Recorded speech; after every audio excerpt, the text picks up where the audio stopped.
I read this quote. It's a long quote, and I want you to follow along with me. This is a pastor by the name of Scott Dudley. He said this, and it stuck out to me. He said, over the last 30 years, we have created the most risk-averse society in history. Now, follow along. We are the most seat-belted, bike-helmeted, airbagged, knee-pad-wearing, private-schooled, gluten-freed, hand-sanitized, peanut-avoiding, sunscreen-slathering, hyper-insured, massively medicated, password-protected, valet-parked, security-system, inoculated generation in history. He says, because we live in fear, you know what we do? We put ourselves in a bubble and say, I'm not going to let bad things happen to me, so I'm going to make sure everything around me is good so that bad doesn't happen.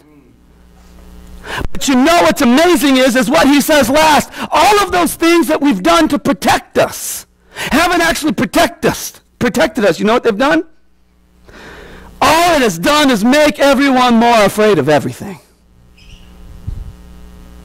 We live in fear. We live in a bubble and say, I'm not going to do that because that could happen. And this is my definition of fear. The paralyzing thought of what might happen, which leads to nothing happening. Oh, because that might happen, I better stay here. And guess what happens if you don't move? Nothing. Nothing happens. We live in fear.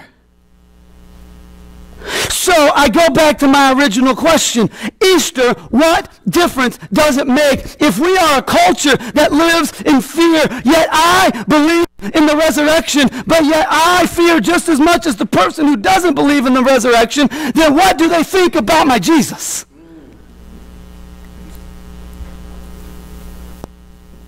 Is it something that's real? Or is it just a fairy tale?